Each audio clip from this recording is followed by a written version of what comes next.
दोस्तों पिछले 3 महीने से एक्सिस म्यूचुअल फंड के अंदर कुछ गड़बड़ी चल रही है और ये एक बहुत बड़ा स्कैम हो सकता है। पिछले 3 महीने से न्यूज में खबर आ रही है और मई महीने के अंदर तो उसने अपने 2 फंड मैनेजर को बाहर का रास्ता भी दिखाया है। क्या है ये चीज, इसके लिए आपको क्या करना चाहिए, क्या डरने की जरूरत है? अगर आपका एक्सिस बैंक के अंदर इन्वेस्टमेंट है तो आपको क्या करना चाहिए, पूरी चीज ये वीडियो में दिखाने वाला हूं, तो वीडियो को पूरा जरूर देखना क्योंकि ये बहुत बड़ा स्कैम हो सकता है और आपके पैसे भी इसमें फंस सकते हैं। नमस्कार दोस्तों, मेरा नाम है गिरिराज। चलिए वीडियो शुरू करते हैं। दोस्तों फरवरी 2022 के अंदर में एक न्यूज आई थी और उसमें यह बताया गया था कि एक्सिस म्यूचुअल फंड के कुछ फंड मैनेजर फ्रंट रनिंग के केस के चक्कर में बहुत ज्यादा पैसा कमा रहे हैं और उसकी लाइफस्टाइल में भी कुछ चेंजेस आए हैं। तो फरवरी 2022 में एक्सिस बैंक ने उस 2 फंड मैनेजर, जिसका नाम है वीरेन जोशी और दीपक अग्रवाल, ये 2 फंड मैनेजर के ऊपर में एक एलिगेशन बिठाया गया था और उसकी जांच चालू कर दी गई थी। लेकिन 3 महीने के अंदर, फरवरी से लेकर मई महीने तक ये जांच चली, लेकिन कुछ भी ठोस चीज बाहर नहीं आई। लेकिन जब 2 मई को मनी कंट्रोल का एक आर्टिकल आता है और आर्टिकल में साफ साफ लिखा रहता है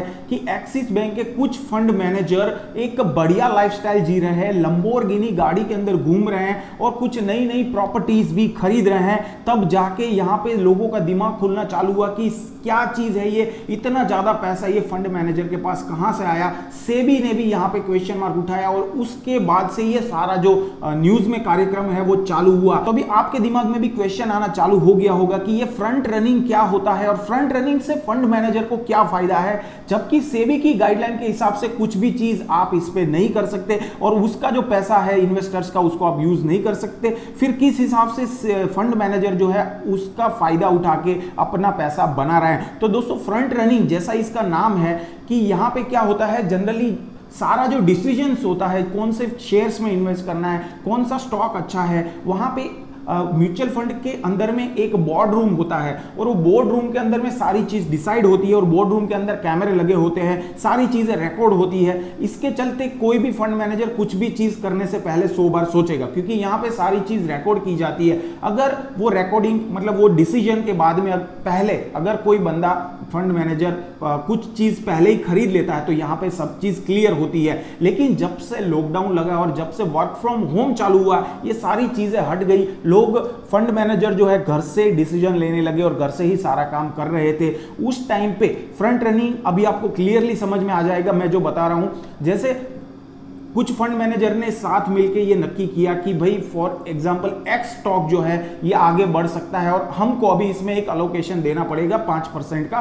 तो यहां पे वो अलोकेशन देने से पहले जैसे ही फंड मैनेजर को पता चल जाएगा कि ये स्टॉक में पैसा डालना है, उससे पहले वो खुद का पैसा उस स्टॉक में इन्वेस्ट कर देता है। आपको ये चीज तो बहुत ही क्लियर होगी कि जब ज्यादा पैसा आप कोई भी स्टॉक के अंदर में इन्वेस्ट करते हैं तो ऑब्वियसली वो स्टॉक का प्राइस धीरे धीरे बढ़ना चालू हो जाता है और इसी का फायदा यहां पे फंड मैनेजर उठाते हैं। वो उसमें सबसे पहले जाके घुस जाते हैं, जब से डिसीजन उसको पता चलता है उससे पहले ही वो घुस जाते हैं और अपने पर्सनल अकाउंट से उसमें ज्यादा पैसा इन्वेस्ट कर देते हैं। उसके बाद में जब फंड मैनेजर म्यूचुअल फंड का पैसा उस स्टॉक में लगाना चालू करता है तब उस स्टॉक की वैल्यूएशन धीरे धीरे बढ़ती जाती है और उसी टाइम पे जब ज्यादा पीक पे पहुंच जाती है वो पैसा निकाल लेते हैं। तो इस तरह से फंड मैनेजर जो है फ्रंट रनिंग केस में आके फ्रंट रनिंग जाके एक अच्छा खासा पैसा जो यहां पे है बनाते हैं और ये जो म्यूचुअल फंड है उसका फायदा उठाते हैं। म्यूचुअल फंड में जो इन्वेस्टर है जिसने पैसा इन्वेस्ट किया है उसका फायदा उठाते हैं। अब इसमें आपको क्या लॉस है और कितना पैसे का अनुमान लगाया जा रहा है, यहां पे एक अनुमान के तहत ये जो दोनों फंड मैनेजर है उसने 200 करोड़ से ज्यादा का प्रॉपर्टी या पैसा जो है इस फ्रंट रनिंग केस से बनाया है, ऐसी इंफॉर्मेशन मिल रही है। लेकिन अभी इन्वेस्टिगेशन जारी है, इससे भी ज्यादा पैसा हो सकता है उसने बनाया हुआ। यहां पे आपको एक चीज क्लियर करनी चाहिए कि यहां पे जो प्रॉपर्टीज वो लोग खरीद रहे हैं, लंबोर्गिनी गाड़ी में जो घूम रहे हैं, तो यहां पे एक चीज क्वेश्चन ये भी आता है कि यहां पे सेबी को कैसे पता चला या मनी कंट्रोल को कैसे पता चला कि ये लाइफस्टाइल इतनी अच्छी है, क्योंकि फंड मैनेजर की जो एवरेज सैलरी है वो है 18 लाख रुपए और जो मैक्सिमम सैलरी कोई फंड मैनेजर को अगर दी जाती है वो है अराउंड 75 लाख रुपीस। तो इतनी सैलरी में अगर आप बॉम्बे की लाइफस्टाइल देखें तो इतनी सैलरी में कोई एक बंदा लंबोर्गिनी गाड़ी या बड़ी बड़ी प्रॉपर्टी इतना जल्दी नहीं खरीद सकता है। तो इसी के चलते यहां पे लोगों को ये डाउट आया और मनी कंट्रोल ने एक आर्टिकल छापा और इसके बाद ही ये सारा मामला जो है प्रकाश में आया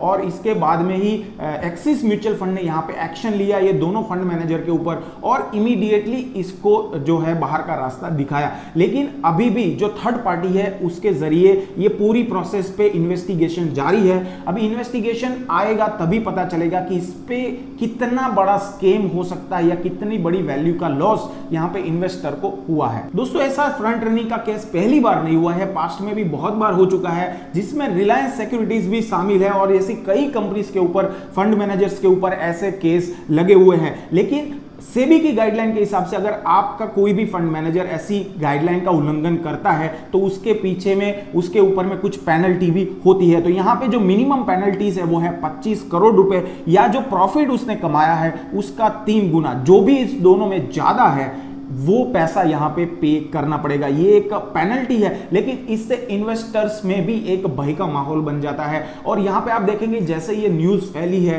18,000 करोड़ रुपए विड्रॉ हो चुके हैं एक्सिस की जो म्यूचुअल फंड कंपनी है, जितने भी म्यूचुअल फंड है उसमें से, और इसके पीछे ही कहीं ना कहीं जो एक्सिस बैंक है उसका जो अलोकेशन है वो कम हो रहा है और उसका जो एनएवी है उसका प्राइस भी धीरे धीरे डाउन हो रहा है। तो यहां पे सारी चीजें ट्रस्ट के ऊपर है। कोई भी एसेट मैनेजमेंट कंपनी के ऊपर जब ट्रस्ट होता है, जब ट्रस्ट बिल्ड होता है, तभी इन्वेस्टर वो म्यूचुअल फंड को चूज करते हैं। तो वो ट्रस्ट को बरकरार रखते हुए ही जैसे मनी कंट्रोल का ये आर्टिकल आया, लोगों में दहशत फैली, इसीलिए एक्सिस बैंक ने ये तुरंत एक्शन लिया और अपनी वैल्यूएशन या अपनी ब्रांड को बचाते हुए 2 फंड मैनेजर को यहां पे निकाला है। अभी भी ये केस की पूरी तपास इन्वेस्टिगेशन थर्ड पार्टी के थ्रू चालू है। लेकिन अगर आपका पैसा है, इन्वेस्टर का पैसा है, उसका क्या होगा? तो इन्वेस्टर का पैसा जो है वो कहीं नहीं जाने वाला है। इन्वेस्टर का पैसा जो म्यूचुअल फंड एजेंसी है या कंपनी उसके पास ही रहने वाला है। सेबी की क्लियर गाइडलाइन है, तो उसमें आपको यह डरने की जरूरत नहीं कि म्यूचुअल फंड का जो फंड मैनेजर है वो आपका एज ए इन्वेस्टर का पैसे को लेके भाग जाएगा। इससे कैसे बच सकते हैं? क्योंकि